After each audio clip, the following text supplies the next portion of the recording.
Jesus, teu nome é precioso, meu Senhor e Cristo, o nome sobre todos, pelo qual existo. Direi, o Deus da minha provisão. Shalom, shalom, o Senhor é a minha paz. Chamar Deus presente sempre está. É o Elion, outro igual não há. Jeová Rafa, meu Senhor, que cura toda dor. Disse que no Yahvé minha justiça é. Elohim, Elohim, Deus, no controle está o meu Deus, tudo governa. O pastor de Israel, o guarda de Sião, a brilhante estrela da manhã. Jesus, teu nome é precioso, meu Senhor e Cristo, o nome sobre todos, pelo qual existo. Jireh, o Deus da minha provisão. Shalom, o Senhor é a minha paz. Chama, Deus presente sempre está. É o Elion, outro igual não há. Declare, Jeová Rafa, meu Senhor, que cura toda dor. Disse que no Yahvé minha justiça é. Elohim, Elohim, Deus, no controle está o meu Deus. Tudo governa, tudo governa. Jeová Rafa, meu Senhor, que cura toda dor. Disse que no Yahvé minha justiça é. Elohim, Elohim, Deus, no controle está o meu Deus, tudo governa, tudo governa, tudo governa. Aleluia! Ele nunca saiu do controle. Aleluias! Bendito seja o teu nome, Pai. Bendito seja o teu nome pela tua maravilhosa graça sobre as nossas vidas.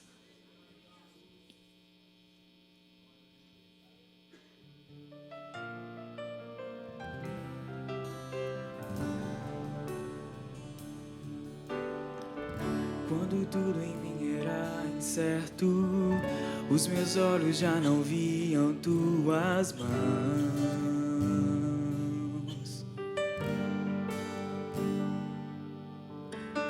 Se hoje eu não tenho o que espero, aprendi a confiar meu coração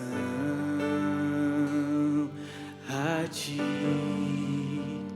no Deus que cumpre sua palavra em me guarda, mesmo quando penso que é chegado o fim. Eu só preciso adorar em meio às dores, pois o milagre é um detalhe para ti. Fui alcançado por tua graça, maravilhosa graça, que trouxe salvação para mim. Eu não mereço tanta graça, mas por misericórdia recebi o maior milagre Deus já fez em mim. Aleluia.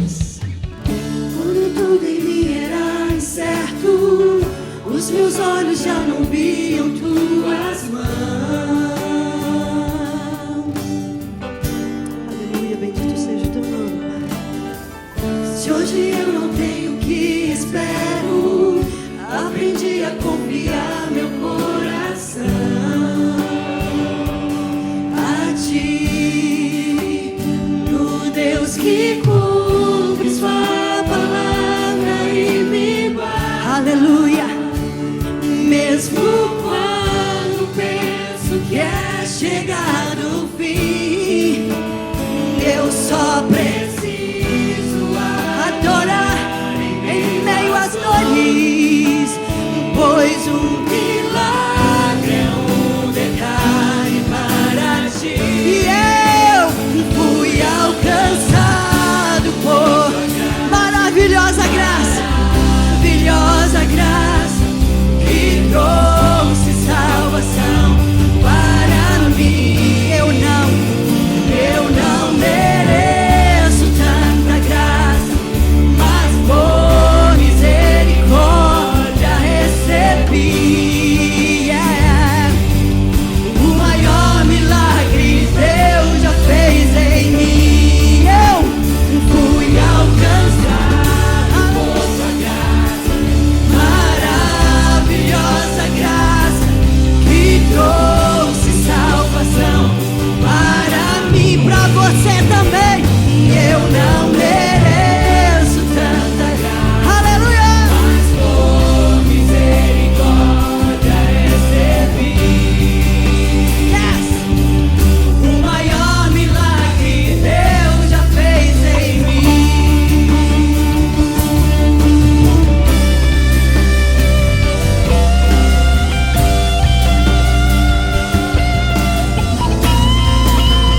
Fui alcançado por sua graça, maravilhosa graça, que trouxe salvação para mim. Eu não mereço tanta graça, mas por misericórdia recebi. O maior milagre Deus já fez em mim. Yes! Fui alcançado, bendito seja o teu nome, Senhor. Maravilhosa graça, que trouxe salvação para mim. Eu não mereço tanta graça, mas por misericórdia recebi. O maior milagre Deus já fez em mim. O maior milagre Deus já fez em mim. O maior milagre Deus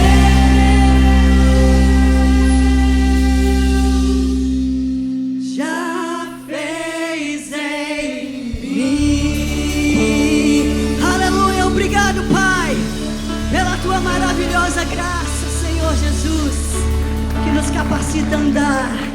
Aleluia, mesmo em momentos de muitas lutas. Glória seja dada ao teu nome.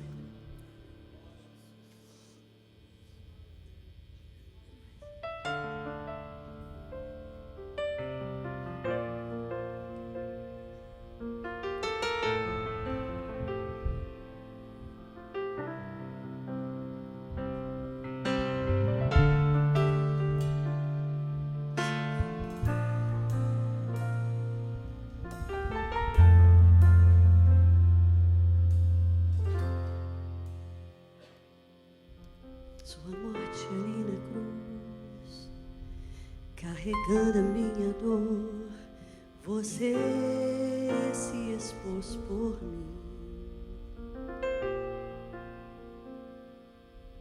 Se entregou em meu lugar e me deu uma nova chance. Eu vou recomeçar. Thank you, Jesus. Vou deixar na cruz tudo que passou, tudo que ficou para trás.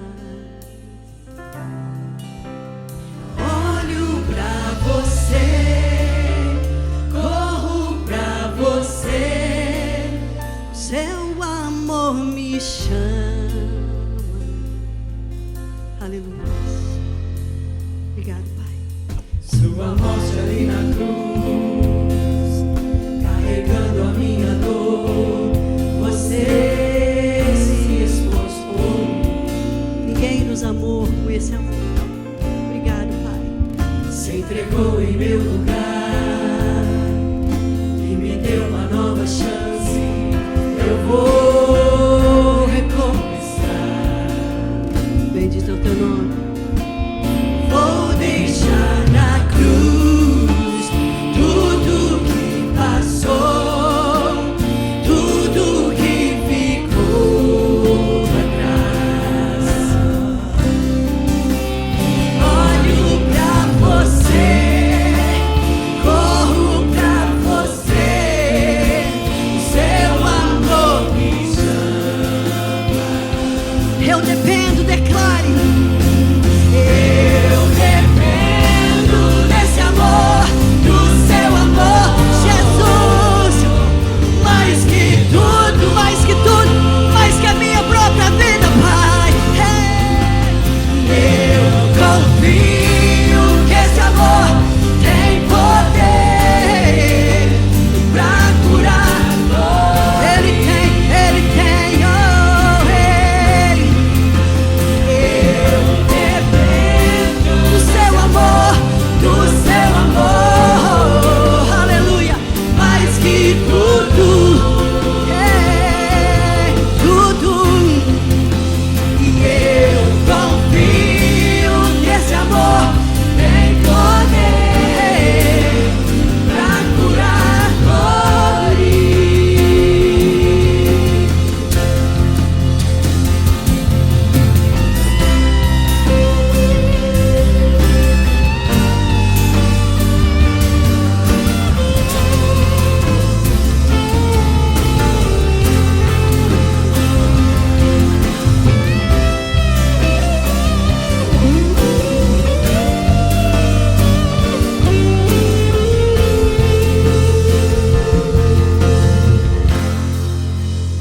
Vou deixar na cruz tudo que passou, tudo que ficou pra trás. Olho pra você, corro pra você, o seu amor me chama. Vou deixar.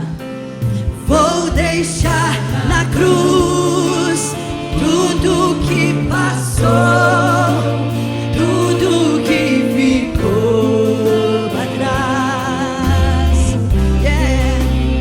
Olho pra você, Jesus, corro pra você, o seu amor me chama, me chama. Eu dependo desse amor, do seu amor, mais que tudo, mais que tudo.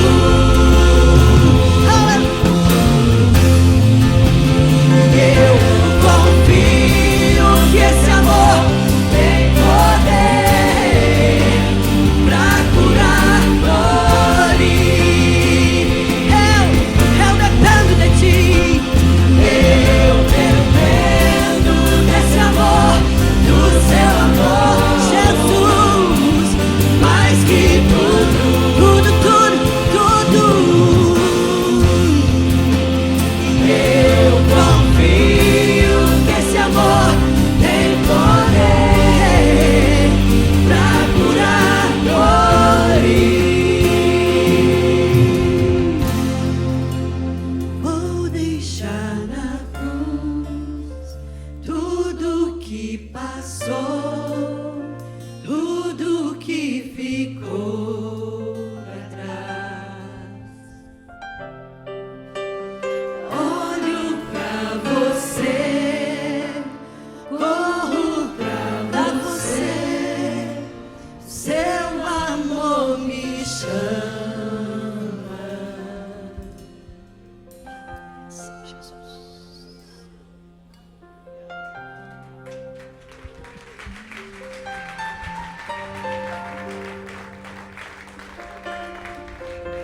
Glória a Deus, graças a Deus. Quantos sabem que o Espírito de Deus está movendo nessa noite? Diga amém, amém.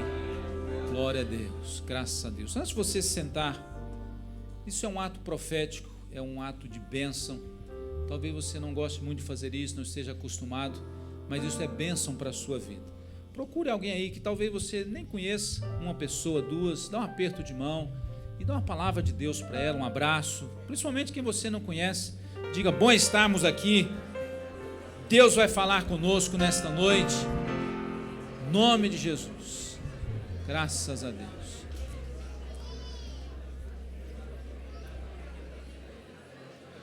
Pode se assentar, por favor.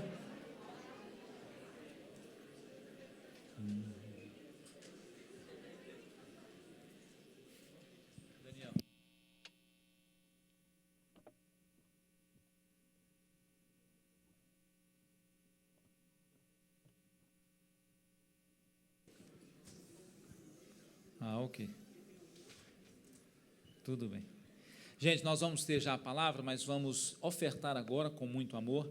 Depois vai ter uma cantina do Ministério de Adolescentes. A gente sempre fala isso, você não está comprando aí uma comida, um lanche, você está dando uma oferta e nesta oferta, evidentemente, você ganha um presente, que é um lanche. Ok? Os adolescentes, vamos ter um congresso dos adolescentes, em abril, dia 10, 11 e 12 de abril, congresso de adolescentes. Daqui a pouquinho nós vamos liberar as crianças, ou já liberaram? Então, só um pouquinho, se tiver algum aí ainda, nós já vamos liberar as crianças. Tá, só um momentinho. E hoje tem essa cantina, tem torta, não é isso? Torta salgada, tem caldo, tem pão com carne moída, tem torta salgada, tem caldo, pão com carne moída. Nossa, tem coisa demais, gente. Que isso, é muita coisa. Tá bom? Aí você dá uma oferta lá e toma um lanche bem maravilhoso, você está ofertando para o Ministério de Adolescentes. Gente, lá as crianças são voluntários, né? Isso o Ministério Infantil preparou e conseguiu algumas pessoas voluntários para estar cuidando e ministrando das nossas crianças, mas elas colocaram as caixinhas lá de oferta. Então, né, os pais, sejamos agradecidos, pode ir lá pôr uma oferta e depois aquilo vai ser distribuído para os adolescentes e os jovens que estão lá de forma voluntária cuidando das nossas crianças. Amanhã vai ter o almoço também, né, do Ministério de Adolescentes, logo depois da manhã aqui. Amanhã tem a escola dominical para as crianças e adolescentes, e os jovens e adultos estaremos aqui. Pessoal do som aí, Helena, dá uma baixadinha aqui, está dando uma microfonia aqui nesses aqui da frente. Então, vamos ter a escola dominical para crianças e adolescentes, e jovens e adultos, todos estaremos aqui com o pastor Cote amanhã pela manhã, e depois vamos ter um almoço, tá certo? Muito bem. Nós vamos ofertar então e dizimar. Claro, você não sendo da nossa igreja, evidentemente você não dá o dízimo aqui, mas essa conferência nós não estamos cobrando nenhuma inscrição, o que seria normal. Temos eventos aqui que cobramos inscrição, mas este decidimos fazer sem cobrar nenhuma inscrição. Então, né, que possamos ser agradecidos a Deus e ofertar assim que orarmos, crente. Segura ele aí, Léo, um instantinho. Então, nós vamos orar, e aí, nesta oferta, eu sempre digo, a gente não oferta por causa de despesa. Despesa temos, evidentemente, mas nós ofertamos por amor, por gratidão e sabendo que estamos semeando em boa terra, em nome de Jesus. Amém? Então, vamos fazer isso agora, ofertar e dizimar com alegria, com prazer, e logo depois a gente já pode passar para o pastor Cote. Oremos. Pai, em nome de Jesus, Senhor, queremos ofertar com amor, com alegria, com satisfação, entendendo que estamos investindo no Teu reino, aqueles também que estarão dizimando a Tua bênção, Senhor, e a Tua recompensa sobre cada um, ó Pai. Muito obrigado, Senhor, por cada um que tem, Senhor, trabalhado para que esta conferência da família fosse possível. Em nome de Jesus, a Tua bênção sobre cada um deles, nós oramos e agradecemos, e cada um diz, amém. Glória a Deus. Vamos ofertar e já nos preparando para a mensagem da palavra de Deus.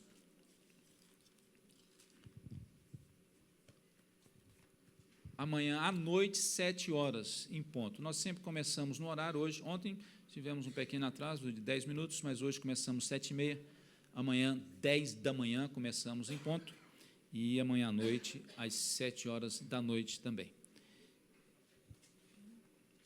amanhã os homens de novo, não é isso? Se as mulheres quiserem se juntar a nós nesse período de oração, são bem-vindas, tá bom?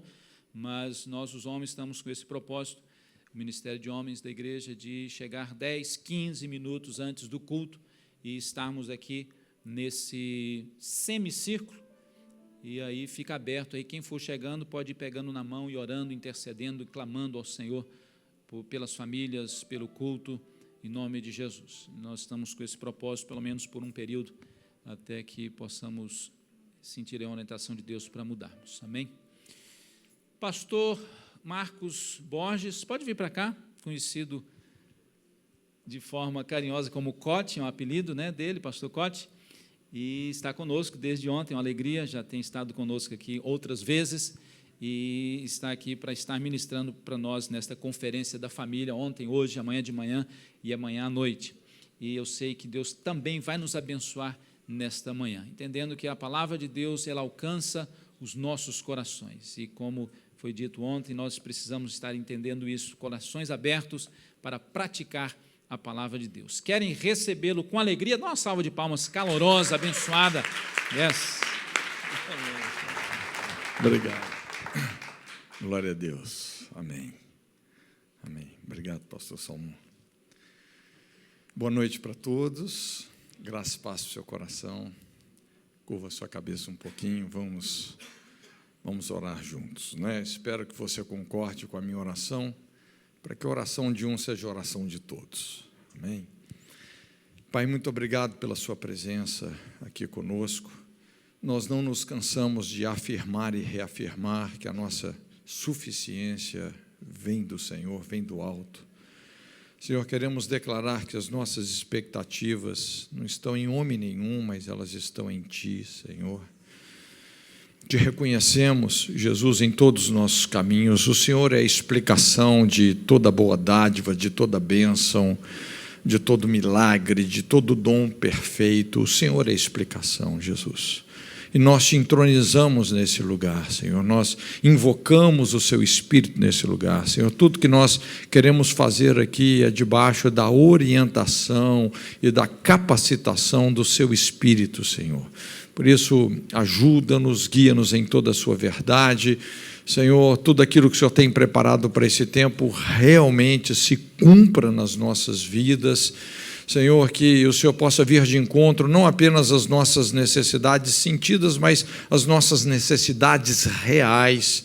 Senhor, nós oramos que de forma profética o Senhor possa aplicar a sua palavra em cada uma das nossas vidas, Senhor. Senhor, entendendo que nós somos a sua obra, nós estamos em construção, que o Senhor tenha a liberdade, Senhor, de moldar as nossas vidas como o oleiro molda o vaso, Senhor, que o Senhor tenha toda a liberdade realmente de agir nos nossos corações. Tu és o nosso Deus e o nosso Salvador, a quem glorificamos e damos culto em nome de Jesus. Amém. Amém. Glória a Deus. Irmãos, nessa noite eu gostaria de compartilhar com você um pouco sobre casamento, não é? Já que nós estamos falando sobre família, talvez o aspecto essencial da família é o casamento. Eu gosto muito daquele texto, Hebreus 13:4, quando a Bíblia fala assim: venerado seja sobre todos o matrimônio e o leito sem mácula, quanto aos adúlteros e infiéis Deus os julgará.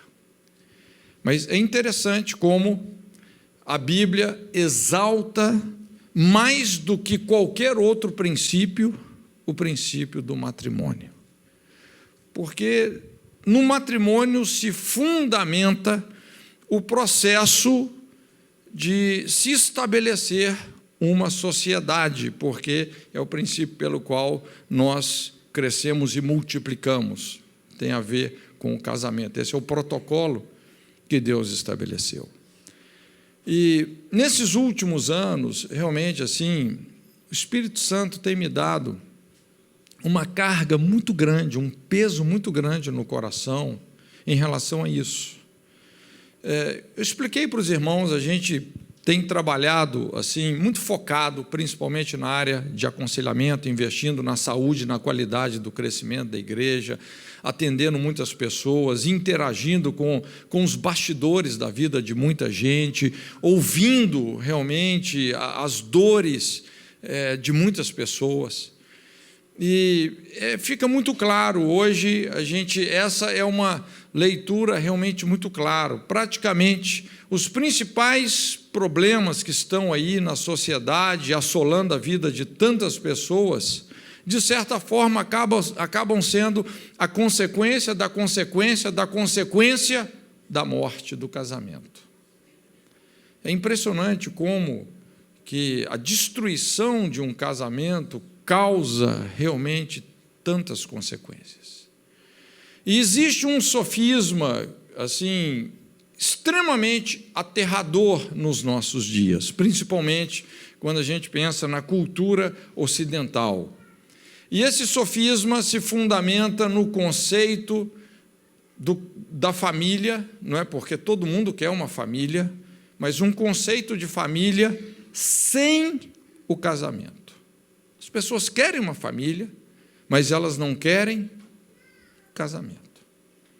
E qual que é o problema? Quando você tira o casamento da família, você está tirando também lealdade, fidelidade, compromisso, respeito, confiança, altruísmo, aliança. Ou seja, você está tirando todos esses princípios, esses elementos que, quando exercitados, nos fazem participantes da natureza divina. É impressionante como que no matrimônio é que nós vamos exercitar da maneira mais intensa e inteligente possível esses princípios que nos fazem cada vez mais parecidos com Deus. Na verdade, Paulo associa a nossa salvação, não é, ao casamento. Ele compara o nosso relacionamento com Jesus com um casamento. Inclusive, ele fala: grande é esse mistério. E é impressionante como que todas as coisas no reino de Deus, quando você pensa no reino de Deus, você percebe uma dinâmica que vai culminar no fim dos tempos, culmina tudo num grande casamento. Quando a Bíblia fala sobre a volta de Jesus, por isso que Malaquias fala: quem suportará o dia da sua vinda? Quem subsistirá quando ele aparecer? Porque será como fogo do ourives e como sabão a potássia dos lavandeiros. O que é a volta de Jesus? Como é que eu posso saber se eu estou ou não pronto para a volta de Jesus? A volta de Jesus nada mais é do que as bodas do Cordeiro. É ou não é verdade? É um casamento. Agora, se eu não posso ser fiel à minha esposa, como é que eu vou estar nas bodas do Cordeiro?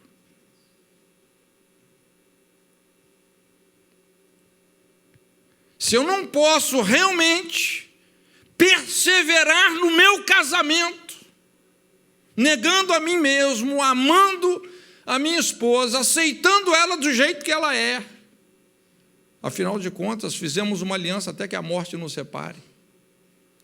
Se eu não posso honrar isso, como é que eu vou estar nessas bodas com o Cordeiro? O reino de Deus culmina num casamento. E a maneira mais tremenda da gente experimentar isso, já a realidade do reino de Deus, é no nosso matrimônio aqui na terra.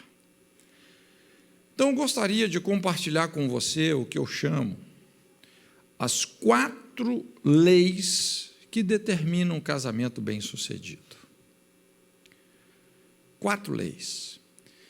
E eu quero tomar um texto texto muito conhecido, todos nós sabemos de cor, Gênesis, capítulo 2, versículos 24 e 25, quando a Bíblia fala assim: deixará, pois, o homem seu pai e sua mãe, unir-se-á a sua mulher, e serão os dois uma só carne. Versículo 25, o homem e a mulher, ambos estavam nus e não se envergonhavam.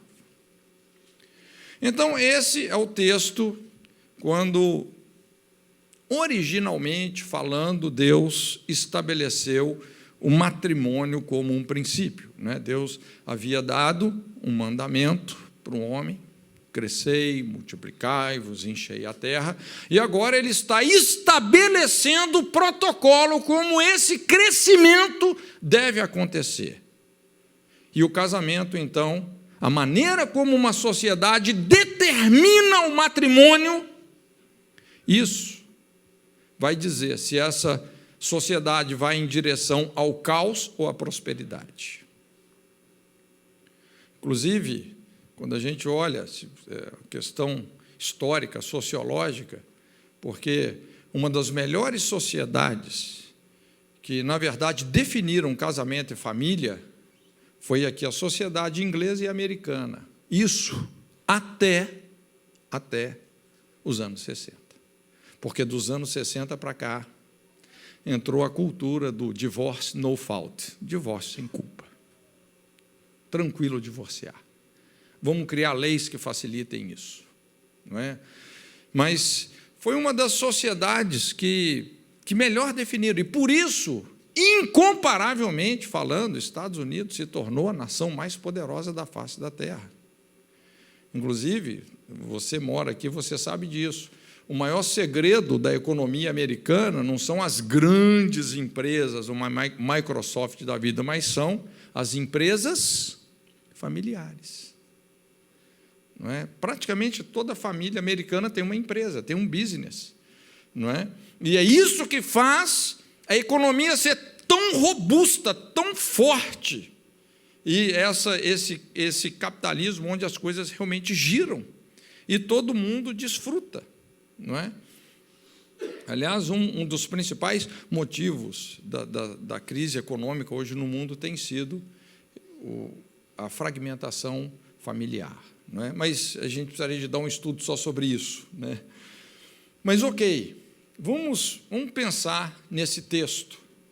E esse versículo, veja bem, quando a gente lê sobre ele, lógico, a gente chega facilmente a essa conclusão que o casamento é a expressão genuína do propósito de Deus. Quando Deus estabeleceu o casamento, isso foi antes de haver pecado, isso foi antes da queda do ser humano, isso foi antes de haver qualquer outra instituição, seja nações, governos, igrejas. Deus estabeleceu o matrimônio. Deixará, pois, o homem, seu pai e sua mãe, unir-se à sua esposa, serão os dois uma só carne. O homem e a mulher, ambos estavam nus e não se envergonhavam. Então, nós vamos tirar desse texto 4 leis. A primeira lei vem aí pelo primeiro verbo, que é o verbo deixará. Não é? O texto começa assim: deixará, pois, o homem, seu pai e sua mãe. E essa primeira lei nós chamamos a lei da emancipação, deixar. Ou a lei da prioridade, porque quando você se casa, tem que acontecer uma mudança de prioridades nos seus relacionamentos. Agora, os seus pais, de certa forma, já não vão ser mais aquelas pessoas mais importantes, mas agora quem que passa a ser a pessoa mais importante da sua vida? O seu cônjuge. É o seu cônjuge. Então, vai haver uma mudança de prioridade, vai acontecer uma emancipação. E esse conceito de emancipação é um conceito fundamental no processo de maturidade. Todo processo sadio de maturidade demanda uma emancipação. Não é? Quando não acontece uma emancipação, isso pode gerar um adoecimento do relacionamento. Na psicologia, eles chamam isso de codependência. Não é? Todo relacionamento de ajuda, de discipulado, por exemplo, ou de ajuda emocional, psicológica, tem que visar sempre uma emancipação, não é? Tem que visar uma emancipação. No discipulado, por exemplo, se você não emancipa para o propósito de Deus aquela pessoa que você está caminhando com ela, e você faz dela uma pessoa que depende de você e não de Deus, ao invés de você fazer um discípulo, você vai acabar fazendo uma parasita, não é? Então, nós vamos observar, inclusive, no processo que Jesus estabeleceu, como isso realmente funciona, não é? Mas talvez muitos aqui já viram situações assim, pessoas, por exemplo, elas se casam e, de repente, vão morar com o sogro ou com a sogra, com o pai ou com a mãe. Não deixou pai e mãe. Aliás, como é que a gente pode saber se uma pessoa está pronta ou não para se casar? É quando ela pode se emancipar, primeiro, financeiramente, depois, emocionalmente. Se a pessoa ainda não tem condições para se bancar financeiramente e emocionalmente, significa que ela não está preparada para casar. Ela não tem a base, o alicerce para poder se casar, não é? Isso não quer dizer que você que se casou, que os seus pais não possam te ajudar, não é? Lógico, eles podem nos ajudar, mas o que você não pode mais é depender deles. Depender não, nem financeiramente, nem emocionalmente. Se vier uma ajuda, amém, é um acréscimo, glória a Deus por isso. Mas depender, não. Né? A gente acompanha muitas situações assim, normalmente, inclusive essas histórias, né, de ir morar com sogro, sogra, pai, mãe. Gente, isso termina bem? Dificilmente isso vai dar certo. Acho que muitos aqui já têm uma experiência muito vívida, né, nesse sentido. Por que não dá certo? Porque, veja bem, é lógico. Se você casou, está morando lá com o sogro e a sogra, não é? Você depende deles, eles estão pagando as contas, aí eles vão se sentir no direito de interferir na forma como você cria os seus filhos, no seu casamento, não é? Você depende deles, e vai acabar acontecendo o que a gente chama um incesto emocional, e esses negócios realmente vão desgastando, não é? E realmente dão muito problema. Aliás, assim, eu acho que é por causa disso, é daí que vem muitas daquelas famosas piadas de sogra, né? Mas o problema, gente, não é a sogra, né? O problema é quando você vai morar com ela e depender dela. Esse, na verdade, é o problema. Mas é muito importante nós entendermos esse princípio. Deixará. Veja bem, que quando o próprio Deus estabeleceu o casamento, o verbo onde tudo inicia não é o verbo unir, é o verbo deixar. Antes do casamento ser uma união, tem que ser uma separação. Tem que ser uma separação. Tem que deixar pai e mãe. E você que é pai e mãe, olha, crie os seus filhos não para você, mas crie para Deus. Não é? Crie para Deus. A gente vê, às vezes, muitos relacionamentos, às vezes doentios, principalmente mães, às vezes divorciadas ou viúvas, que têm um filho único, que, não é, de repente ela se tornou arrimo desse filho, e não deixa o filho casar, o filho se interessa por uma moça, quer dizer, aí aquela moça já é concorrência da mãe. E de repente já está lá o filho com 40 anos de idade, na barra da saia da mamãe. Então se torna um relacionamento altamente doentio. E essa pessoa não cresce. Ela não cresce. É o que eu falei. Todo processo sadio de maturidade demanda uma emancipação. Um tratamento, por exemplo, psicológico, tem que ter um início, mas tem que ter um fim. Discipulado tem que ter início e tem que ter um fim, não é? Discipular é responsabilizar. Quando aquela pessoa cola em você e fica só dependendo de você e não de Deus, tem algo errado, não é? Por exemplo, vamos ver isso rapidamente nas Escrituras. Quando você estuda o Evangelho de Mateus, nós podemos observar 3 grandes comissionamentos no Evangelho de Mateus, que expressam a forma como Jesus estabeleceu o seu discipulado. O primeiro grande comissionamento está lá em Mateus 11, 28, é um texto muito conhecido, quando Jesus fala assim: vinde a mim todos vós que estáis cansados, sobrecarregados, eu vos aliviarei. Aprendei de mim, porque sou manso e humilde de coração, e encontrareis descanso para as vossas almas, o meu jugo é leve, o meu fardo é suave. Então isso foi um comissionamento. Jesus estava chamando a ele todos aqueles que estavam sobrecarregados. E esse é o primeiro nível, vamos colocar assim, da maturidade, não é? É você atender a esse comissionamento, e isso significa você saber lidar com os seus excessos emocionais, com aquelas sobrecargas de ansiedade. Sabe aquelas questões, né, que te preocupam, ocupam e pós-ocupam? Não é? Que te lançam realmente num ciclo ininterrupto de ansiedade. De repente você fica lá de colapso nervoso em colapso nervoso, de pulso em pulso de ansiedade.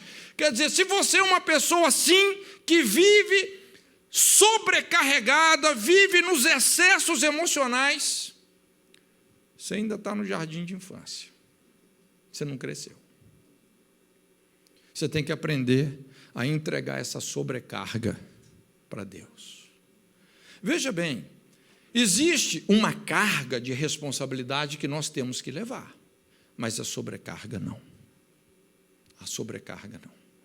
Para você andar lado a lado com Jesus, esse é o princípio do jugo. O jugo é isso, aquela canga que te faz andar lado a lado com Jesus. Não é isso? Que faz os dois animais andarem juntos. Quando você vê 2 bois com uma canga, a canga faz eles andarem juntos. Então nós precisamos de ter essa maturidade de saber lidar com os nossos excessos emocionais. Esse é o primeiro comissionamento. Não adianta você querer ser espiritual demais para não dividir as suas sobrecargas com Deus. E o pior, gente, da ansiedade, você sabe que hoje um dos principais males da nossa sociedade atual, isso é estatístico, é científico, é a ansiedade. Em torno de 50% das pessoas hoje, em geral, elas sofrem de ansiedade. E para muitos, isso é só um problemazinho, mas, na verdade, essa ansiedade pode se tornar patológica e pode, gerar muitos problemas sérios a médio e longo prazo, inclusive depressão, pânico e etc. Não é? Muitas pessoas debaixo da ansiedade. Então, para você amadurecer, você tem que encontrar esse lugar em Deus, esse lugar de descanso. É um lugar alto, é um lugar escondido, por isso o salmista fala: aquele que habita no esconderijo do Altíssimo, à sombra do Senhor Deus Onipotente, descansará. Existe em Deus um lugar na batalha, nos conflitos, onde 1000 cairão à tua direita, 10.000 ao teu lado, e você não será abalado. Davi encontrou esse lugar nas guerras. Esse lugar existe. Esse lugar chama-se Jesus. Ele é o nosso sabá.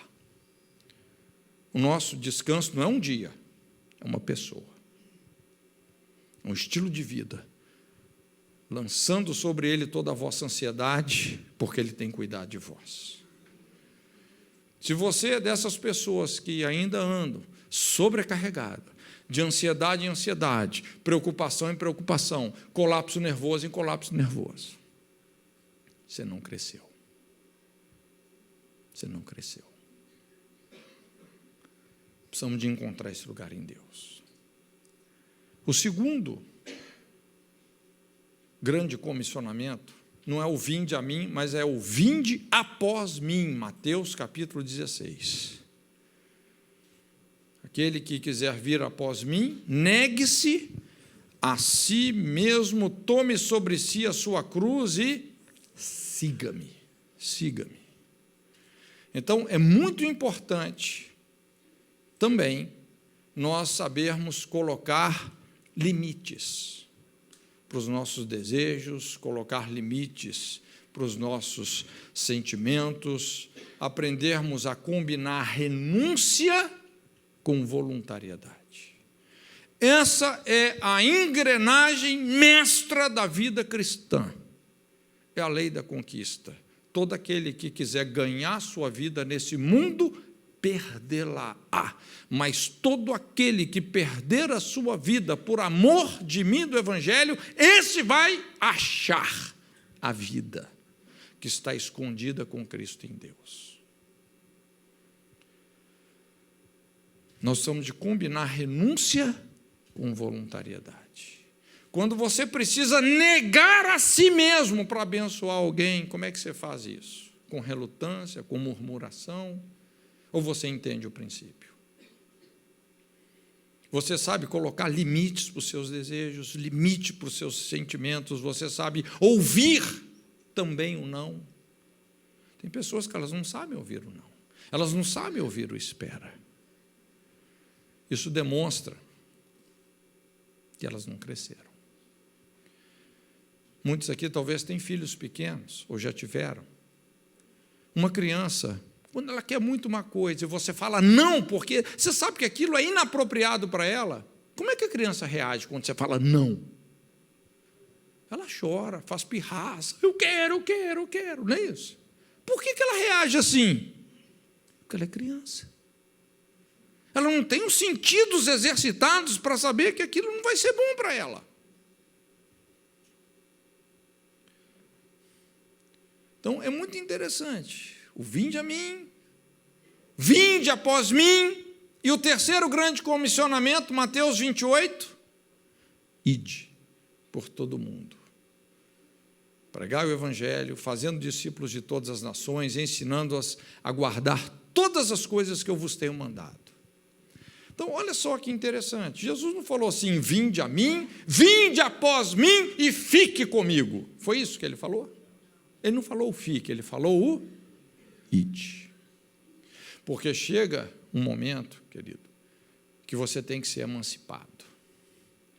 Isso vai causar um salto de maturidade. É o que ocorre no casamento. A pessoa, quando se casa, o casamento tem o poder de transformar um rapaz num pai, uma moça numa mãe, alguém que gera vida, alguém que cresceu. É impressionante como o casamento faz a gente crescer, não é? Então, essa emancipação, isso é uma lei. Deixará, pois, o homem seu pai e sua mãe. Lógico que se você vai deixar os seus pais, que são as pessoas mais importantes da sua vida, esse deixar tem que acontecer em honra. Isso não pode acontecer traumaticamente. Isso tem que acontecer em honra. Aliás, isso é uma espinha dorsal na Bíblia toda. Honra o teu pai e a tua mãe para que te vás bem. e prolongues os teus dias na face da terra que o Senhor teu Deus te dá. Mas esse é o primeiro princípio que faz um casamento dar certo. Emancipação. Você assumir as suas responsabilidades. Você quebrar aquele ciclo de dependência dos seus pais. Eu costumo dizer, o grande sucesso de um líder não é quantos discípulos ele tem, é quantos discípulos ele já emancipou para o propósito de Deus. E quando você emancipa, aí é que o relacionamento se torna ainda mais profundo e significativo. Você não está perdendo aquela pessoa, muito pelo contrário. Na verdade, é aí que você está ganhando uma pessoa crescida, adulta. Irmãos, é tudo que nós queremos para os nossos filhos, é que eles se tornem adultos mesmo, não é? Pessoas que cresceram, em todos os sentidos, que vão ser uma bênção para a sociedade. Essa é a primeira lei, deixará. A segunda lei veio aí pelo segundo verbo, quando a Bíblia fala assim, unir-se-á a sua mulher. Unir-se-á. E é interessante que esse verbo, o verbo unir, aí no hebraico, vem de um termo no original que significa, literalmente falando, aquilo que se alcança por esforço, ou você perseguir algo até você alcançar. Unir. Quantos, assim, já perceberam isso? Que unidade custa caro. Já percebeu que unidade custa caro? Quando você fala sobre unidade da igreja, unidade entre os pastores de uma cidade, unidade no casamento, gente, isso é barato. Isso acontece assim de um momento para o outro. Sim ou não? Não. E é exatamente isso que esse verbo está propondo aqui. Quando fala unir-se à sua mulher, o sentido não é que isso vai acontecer no dia que você casou. Na verdade, isso é algo que você vai ter que trabalhar duro para alcançar. Aquilo que se alcança por esforço. É você perseguir algo até que você alcance. É muito comum, por exemplo, você ver pessoas que estão casadas há 20 anos e não se uniram. Às vezes vive igual o Tom e o Jerry. Não, é verdade. Não se uniram. Às vezes dormem até em cama separada. Eles já estão casados há 20 anos. Eles não conquistaram isso. Essa afinidade. Por isso, essa segunda lei, a gente chama a lei do esforço. Lei do esforço. Você precisa de entender essa lei. Se você quer ter um casamento bem-sucedido, é a lei do esforço. Porque, veja bem, gente, o principal propósito do casamento não é fazer você feliz.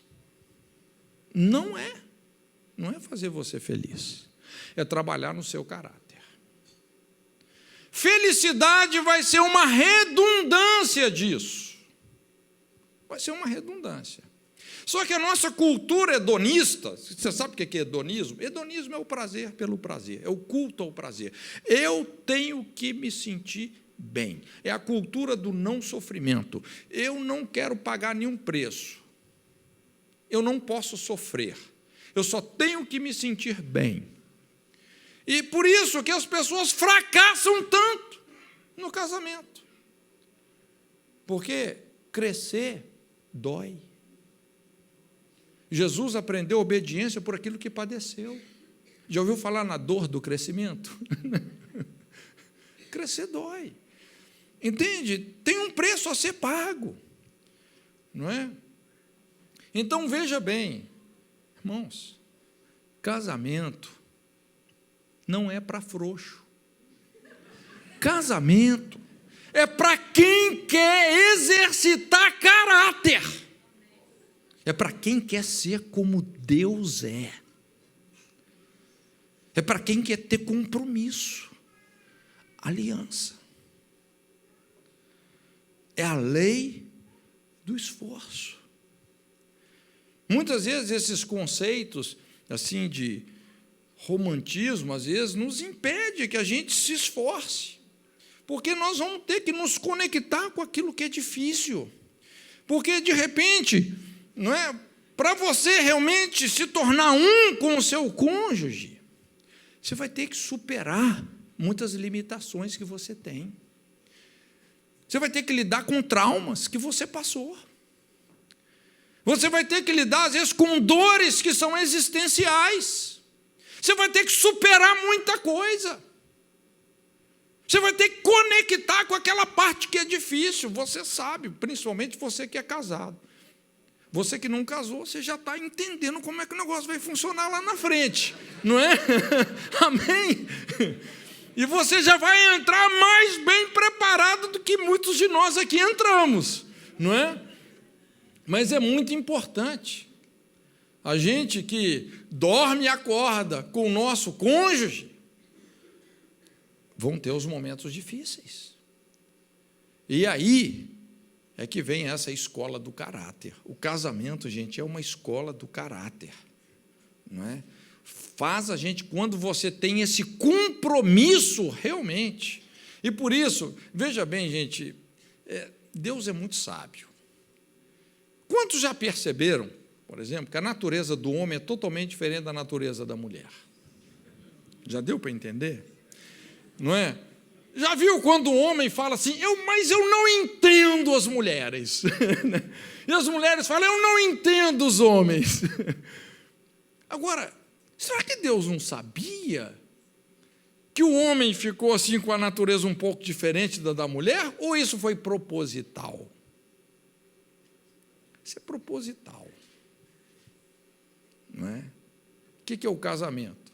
Você tem que se unir com uma pessoa que tem uma natureza totalmente diferente da sua, numa aliança até que a morte te separe. Rapaz, isso é a escola da santificação. Entendeu?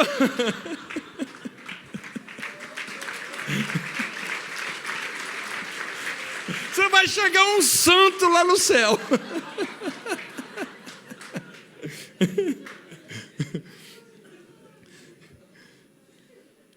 Isso foi uma das frases que Lutero falava quando ele se casou, porque naquela época os monges não se casavam, mas Lutero descobriu isso, que o casamento era a escola do caráter. Então ele falava assim, olha, 1 ano de casamento me santificou mais do que 10 anos de monastério.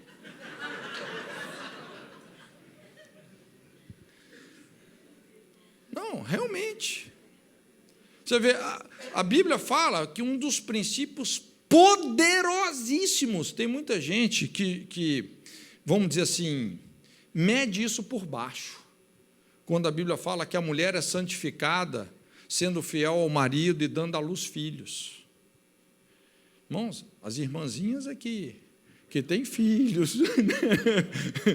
Olha, quando você se dispõe a criar os seus filhos responsavelmente, tendo um relacionamento de cooperação com seu cônjuge, irmãos, isso te leva para o céu. Rapaz, isso salva a sua alma. Agora, o que a gente observa nessa geração? As pessoas não estão nem aí. Não quer nem saber, não, eu vou para cá, você vai para lá, que se dane o nosso filho. Tanta gente, tantos filhos passam por isso. Quem sabe ele consegue sobreviver como muitos conseguem. Unir-se-á a sua mulher. Tem uma ilustração assim que eu gosto. está ali no livro de Reis. Você se lembra quando a Bíblia fala que Eliseu, ele tinha uma escola de profetas. E o ministério estava crescendo muito. E eles perceberam a importância de aumentar a estrutura e foram construir uma casa maior para os profetas, para os estudantes, né? Aqueles que estavam sendo treinados. E um deles pegou um machado, que era emprestado, você se lembra? Quando ele foi cortar uma viga, de repente, o ferro solta, escapa, voa longe e cai dentro do Jordão. E ele fica, não é, puxa vida, apavorado. E agora? Né, foi lá profeta, né, o machado era emprestado e tal. Aí Eliseu chega lá, onde foi que caiu? Lança o madeiro, o ferro flutua. Não é? É um texto muito interessante. Eu gosto de fazer uma aplicação porque um machado é uma ferramenta muito simples. E é uma das tipologias mais adequadas para um casamento. Quantas partes um machado tem? 2. Não é? Madeira e ferro. Separado, você não faz muita coisa com isso. Mas juntos, você constrói uma casa. E uma casa de profetas. O casamento tem esse poder. É altamente sinérgico. Só que muitas vezes vêm os conflitos e as coisas se desconectam no casamento. Muitos casamentos passam por isso, por desconexões. E normalmente, quando alguém desconecta, também afunda.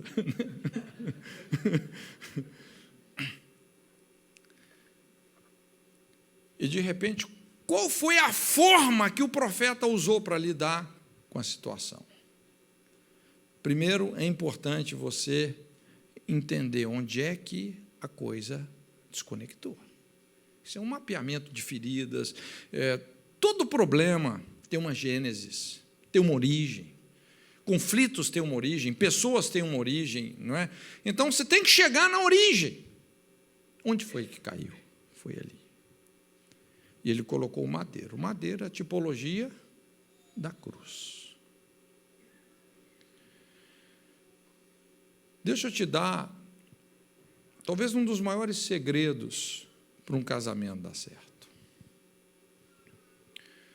Porque, como nós falamos, nem sempre os homens vão conseguir compreender as mulheres e as mulheres vão conseguir compreender os homens. Se alguém já viu tem um filmezinho na internet, uma pregação de um pastor, já viu? O cérebro do homem e o cérebro da mulher. É muito bacana. Então, essas diferenças, realmente, elas são muito acentuadas. Mas o maior segredo para um casamento dar certo é você colocar a cruz. Ou seja, é você aceitar incondicionalmente o seu cônjuge do jeito que ele é, ao invés de tentar mudá-lo. Normalmente, o que a gente quer? Nós queremos mudar o nosso cônjuge a ferro e fogo. E quanto mais você cobra e você tenta responsabilizar o seu cônjuge pelo insucesso, quanto mais você faz isso, mais a coisa diverge. Irmãos, eu estou falando isso porque dezenas e dezenas de vezes é a ladainha que eu ouço como conselheiro, intermediando conflitos conjugais. Mas o dia que ele mudar, não, mas quando ela parar de fazer isso, e esse negócio não tem fim. Por isso que a Bíblia fala que nós temos que ser inimigos de contenda. É inimigo. A Bíblia não tolera uma posição assim, olha, cuidado com a contenda. Seja inimigo de contenda. É como o derrubar de uma represa a contenda. Qual que é o segredo? É você negar a si mesmo. E você fala assim, Senhor, mesmo que o meu cônjuge não mude naquilo que eu gostaria, não tem problema, eu aceito ele. Eu vou honrar a aliança que eu fiz com ele. Isso é amor. Eu vou honrar a minha aliança. Eu aceito ele, Senhor. E quando você aceita o seu cônjuge do jeito que ele é, e você tem que pôr o madeiro, aí Deus entra. E Deus vai fazer o ferro flutuar. É da natureza do ferro flutuar, gente? Não. Só tem um que pode mudar a natureza. E esse é o Senhor, é Deus. Mas é quando você coloca o madeiro. Se você não colocar a cruz na sua vida, se você não for o milagre, dificilmente os milagres vão atingir as outras pessoas. É impressionante. Quando você toma essa decisão, isso demanda um esforço. Mas isso pode curar o seu casamento e te fazer uma pessoa tremendamente madura. Lei do esforço. A terceira lei que determina um casamento bem-sucedido vem pelo terceiro verbo. Quando fala, serão uma só carne. Serão uma só carne. Então aqui está falando de uma união física, não é isso? Uma só carne. É uma união física. Aqui entra então todo o aspecto físico, material do matrimônio, não é? Ou seja, por isso que nós chamamos essa lei a lei de pertencer. A lei de pertencer. Quando você se casa com alguém, não é? Imperativamente tem que acontecer um compartilhamento mútuo de todas as coisas. Nada mais agora é só seu. Você não pode querer tentar viver uma vida de solteiro sendo casado.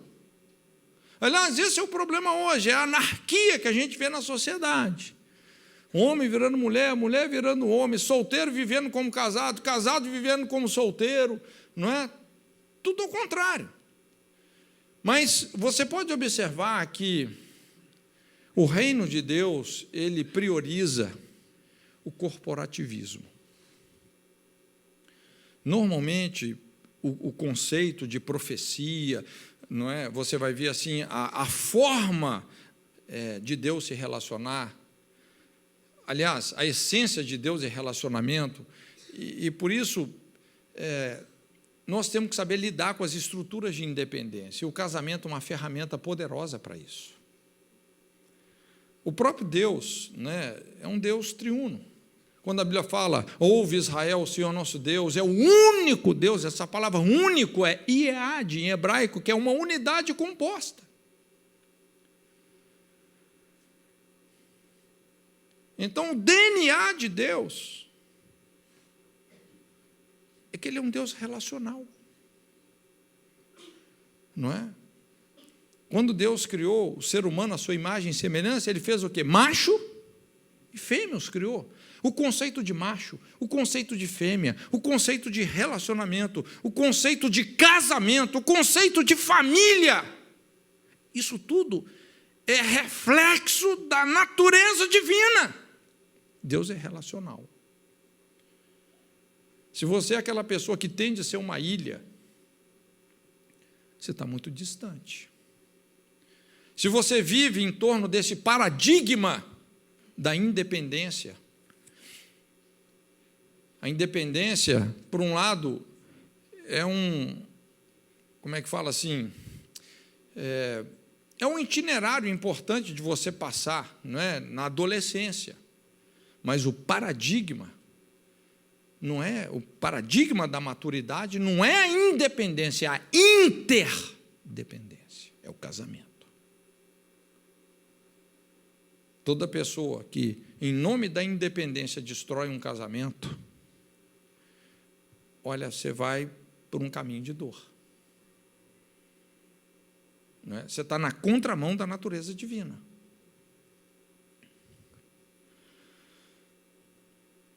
Serão uma só carne. Compartilhamento mútuo de todas as coisas.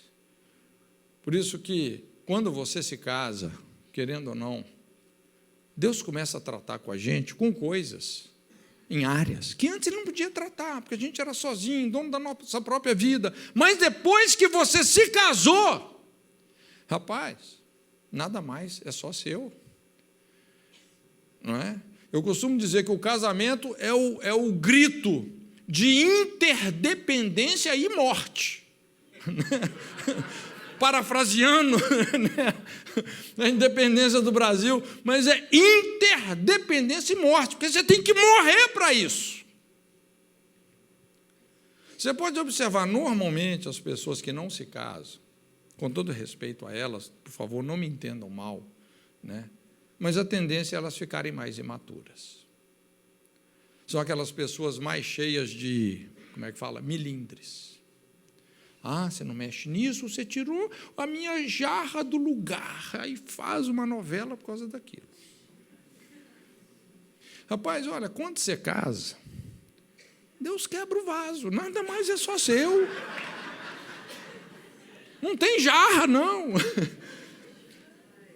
Aí, quando vem os filhos, se no casamento Deus quebrou o vaso, agora Deus vai pisar nos cacos.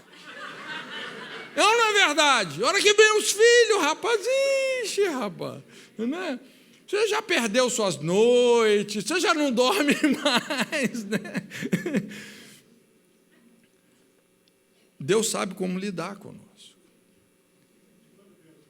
E quando vem os netos? Aí é a parte boa, é a cereja do... Né? Mas é a lei de pertencer, né? Isso é a lei de pertencer, ou seja, nada mais vai ser só seu. É um checkmate de Deus nas nossas estruturas de independência. Nada mais vai ser só seu quando você se casa. O que você tem, vamos dizer assim, de mais particular? Quando você se casa, aquilo não é só mais seu. O que você tem de mais particular? Talvez você possa, escova de dente, o cartão de crédito. Mas o que você tem de mais particular? O seu corpo. Tem alguma coisa mais privativa que o seu corpo? Olha, quando você se casa, nem mais o seu próprio corpo é só seu. O que a Bíblia fala? O corpo do marido pertence à mulher. O corpo da esposa pertence a quem? Ao marido. Por isso não adianta a irmãzinha falar, estou com dor de cabeça. Né? Esse corpo não te pertence. Né?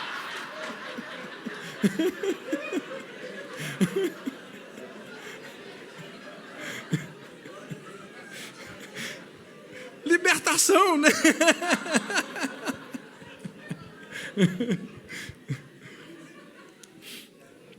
É um compartilhamento mútuo de tudo. Eu gosto muito, ali em João 17, 10, se eu não me engano, quando Jesus... Talvez um dos melhores versículos para definir uma aliança. Quando Jesus, orando ao Pai, ele fala...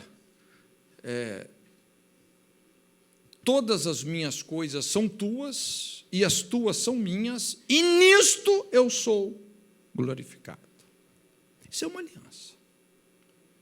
O que é uma aliança? É quando tudo que é seu, você entrega para aquela outra pessoa, e tudo que é daquela pessoa, ele entrega para você.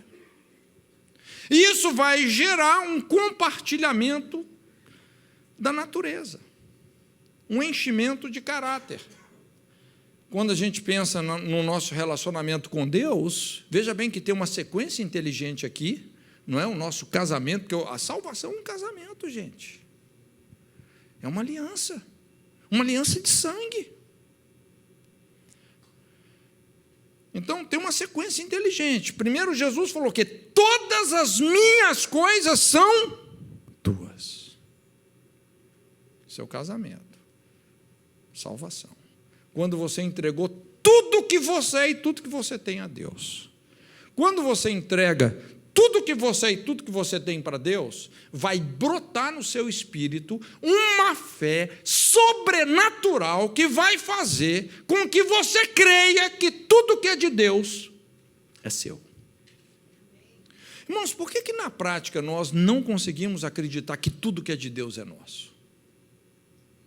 Por que a gente não acredita? Porque nós nunca entregamos tudo que é nosso para Ele. Fé é proporcional à entrega. Fé tem a ver com confiança. Só entrega quem confia.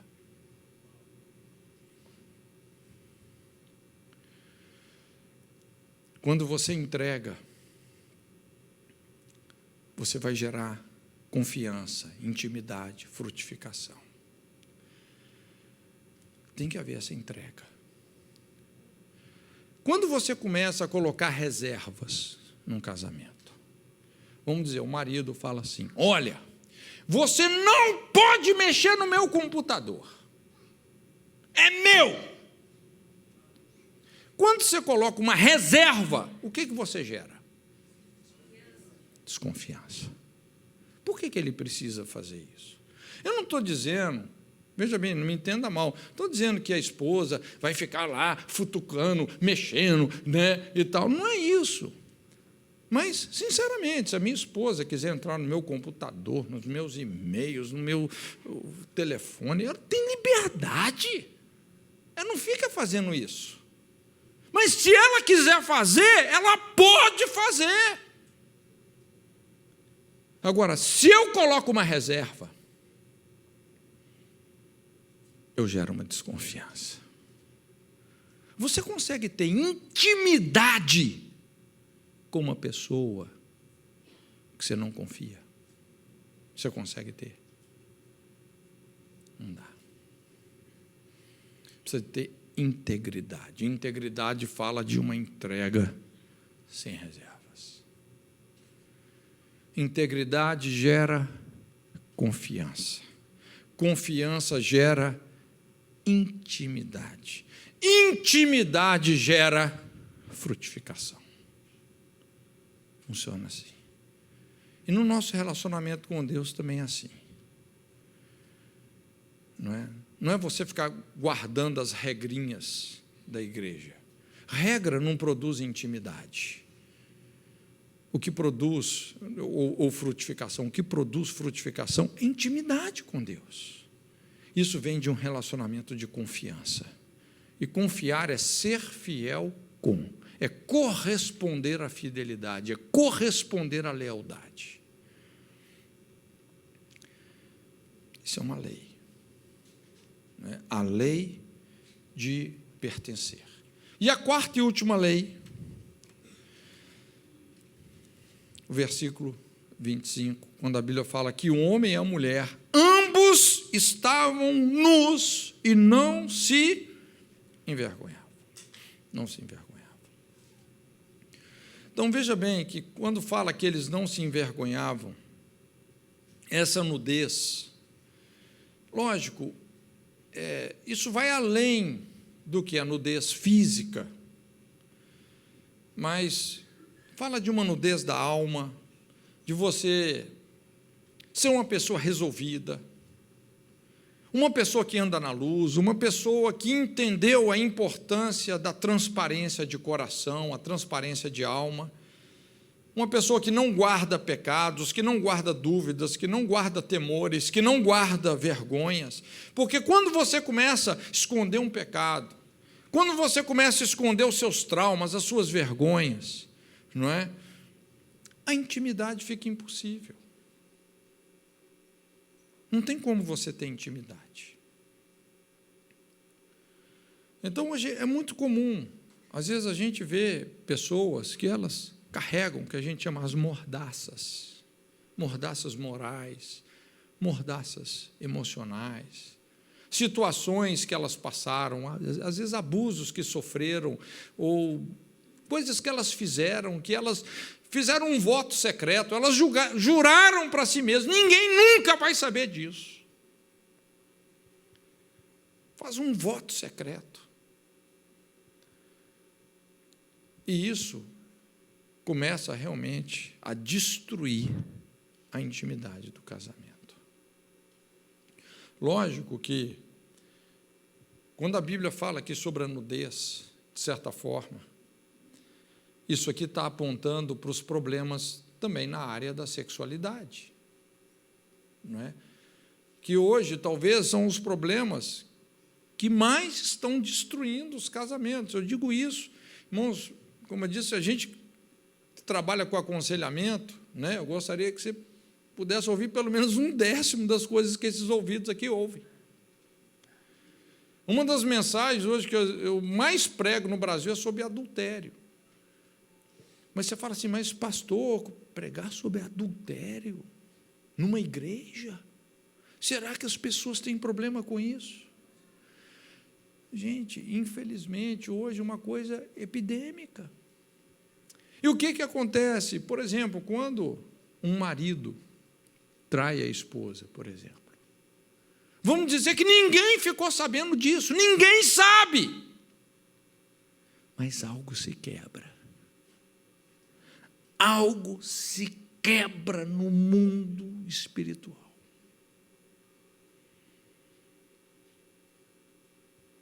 Abre uma brecha para esse casamento não funcionar. Para essa família ser perturbada, sofrer sérios tipos de perturbações. E o que eu estou te falando, gente, isso é científico, porque isso é observação. São dezenas e dezenas de situações que a gente acompanha.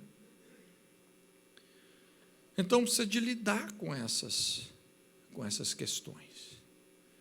E só tem uma maneira, não é? De você lidar com essas vergonhas, com essas estruturas que nos aprisionam. É resolver com transparência. Se andarmos na luz, como Deus na luz está, temos comunhão uns com os outros. E só aí o sangue de Jesus nos purifica de todo pecado. Eu tenho intermediado muitas situações assim, e eu fico cada vez mais impressionado de ver o poder da restauração do Evangelho.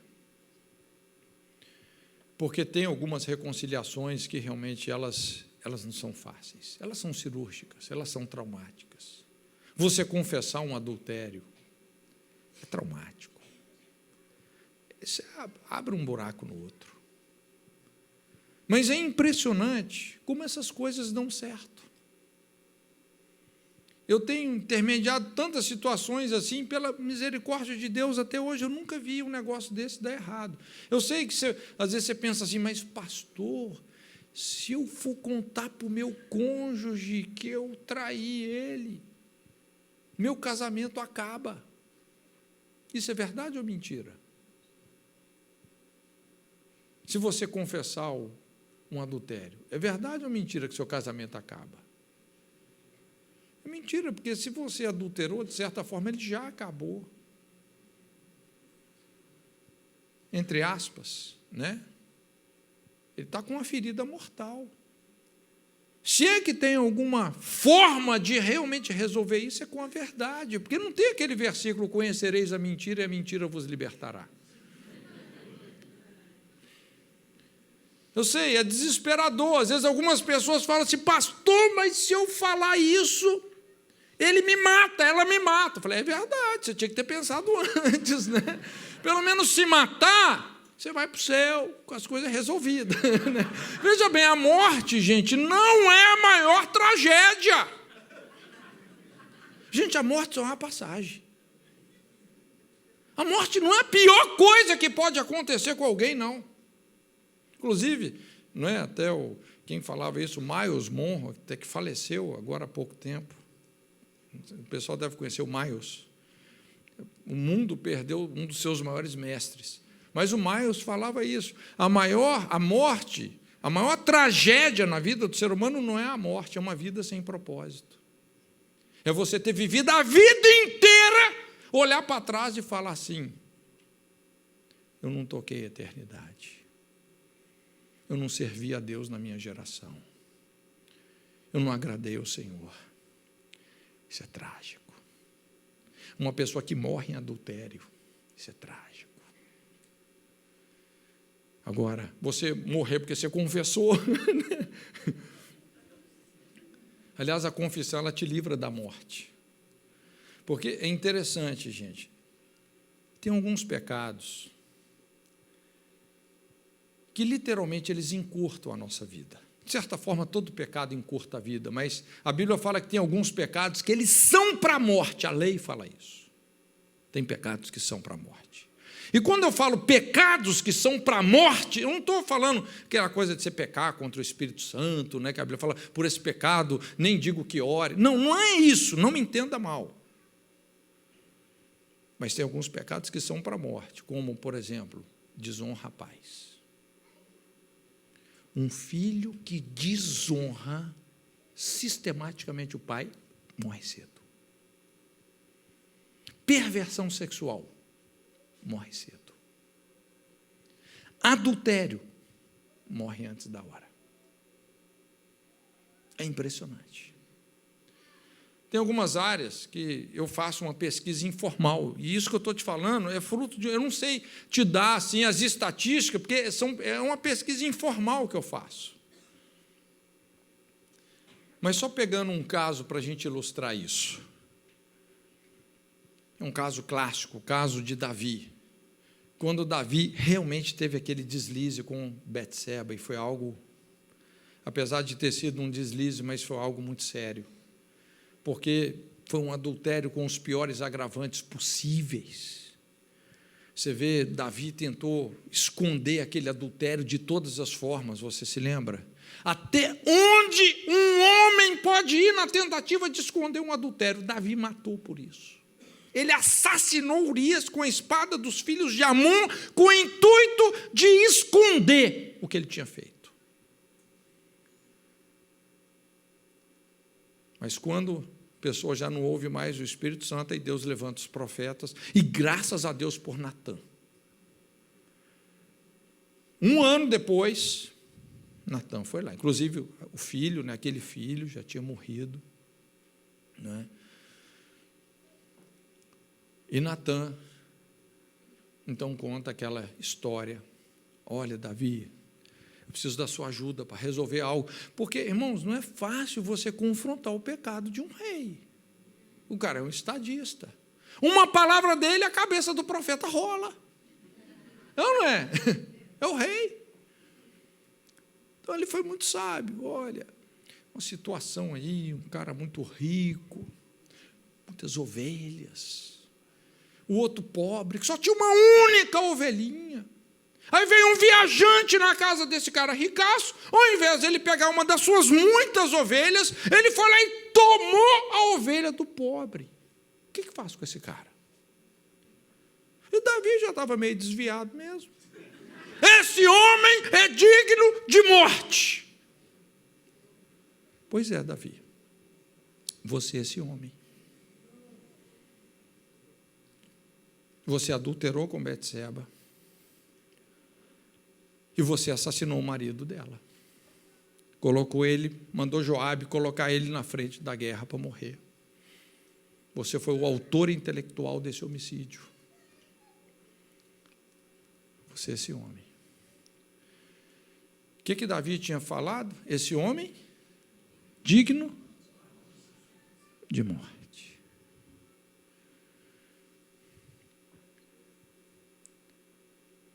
E quando ele ouve o que o profeta diz, você é esse homem. Você lembra o que Davi faz? Por isso que Davi era Davi, gente.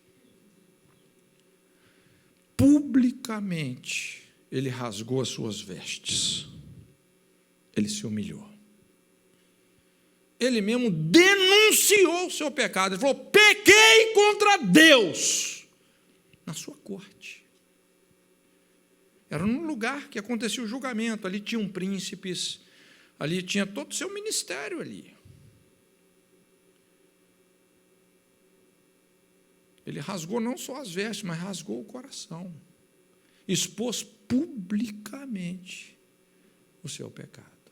Isso é que nós chamamos a lei da nudez. A lei da nudez. Estavam nus e não se envergonhavam. E quando ele fez isso, veja bem, o pecado de Davi, gente, não foi só na Gazeta de Jerusalém. O pecado de Davi saiu na Bíblia. Inclusive, a gente está falando dele até hoje. Saiu na Bíblia. Mas quando ele fez isso, você lembra o que o profeta falou com ele? Quando Davi falou, pequei contra Deus, se expondo publicamente. Quem lembra o que Deus falou? Não morrerás. Porque ele ia morrer. Ele ia morrer antes da hora. E a Bíblia nos permite dizer isso. Sabe onde é que Davi ia morrer? Na rebelião de Absalão. Como é que eu sei que Davi ia morrer naquela rebelião de Absalão? Porque Absalão se deitou com as concubinas dele. Quando o insurgente se deitava com as mulheres de um rei, o que isso significava? Qual que era a intenção dele? Morte. A cabeça desse rei rolou.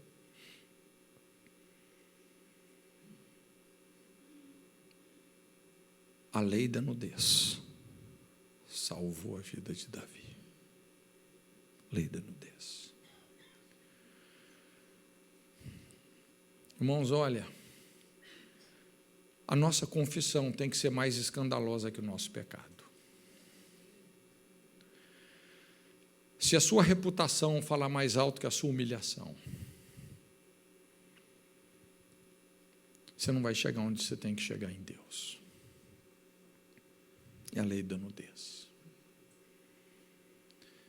Jesus disse, aí vem o príncipe desse mundo, eu não tenho do que me envergonhar. Ele nada tem em comum comigo.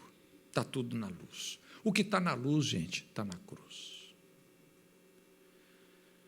Irmãos, olha, esse é um princípio poderoso que glorifica o sangue de Jesus, porque o sangue de Jesus não encobre pecados encobertos, ele encobre pecados descobertos. É uma condicional, se andarmos na luz, as coisas têm que ser resolvidas. São 4 leis, como nós falamos. Lei da emancipação, a primeira lei. A segunda lei, a lei do esforço. A terceira lei, a lei de pertencer. E a quarta lei, lei da nudez. Veja bem, são princípios de vida que estão aqui. Se você associa isso ao seu estilo de vida, olha, você vai colher uma vida plena, madura, adulta, abundante. Sua vida vai ser cheia de significado. Porque se você tem um casamento que amadureceu o seu caráter, aí sim Deus vai te confiar coisas tremendas. Mas isso é um crivo. Tanto é que para os líderes a Bíblia fala, se você não governa a sua família, como é que você vai governar a igreja? São leis, e eu quero deixar isso com você. Amém? Amém. Curva a sua cabeça, então, em nome de Jesus.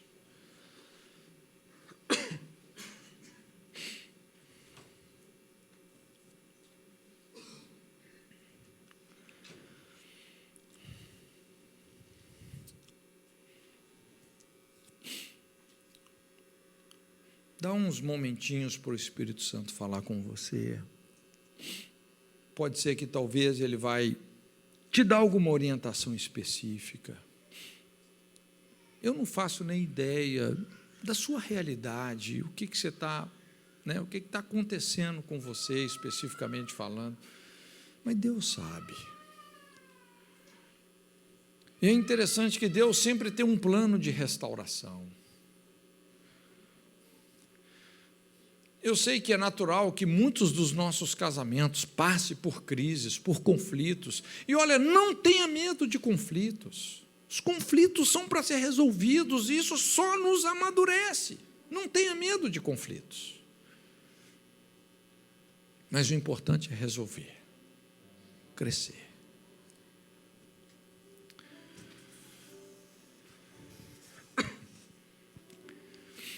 Senhor, muito obrigado pela sua presença aqui conosco, Senhor. Muito obrigado. Nós damos a Ti toda a honra, toda a glória, todo o louvor e toda a adoração. Esse é o povo que o Senhor ama, Senhor. São as Tuas ovelhas que estão aqui. Pessoas queridas, amadas, preciosas. Pessoas por quem o sangue de Jesus foi derramado. Obrigado, Senhor. Obrigado. Nós somos a sua obra. Não é que nós fazemos, mas nós somos a sua obra. Que o Senhor tenha realmente a liberdade de aperfeiçoar aquilo que nos concerne, como diz o salmista. Senhor, eu quero profetizar famílias fortes, casamentos fortes. Senhor, uma igreja que é coluna e firmeza da verdade. Pessoas que realmente são aqueles que honram as alianças. Aqueles que não retrocedem nos compromissos que assumiram. Levanta esse povo, Senhor. O Senhor está levantando esse povo. Esses que aguardam a sua volta. Aqueles que poderão realmente ter a autoridade de estar nas bodas do Cordeiro.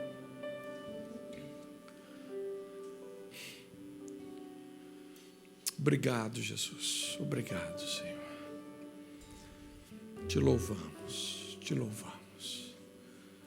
Abrimos o nosso coração para receber toda a ajuda, toda a graça que o Senhor tem para cada um de nós. No nome de Jesus. No nome de Jesus. Amém.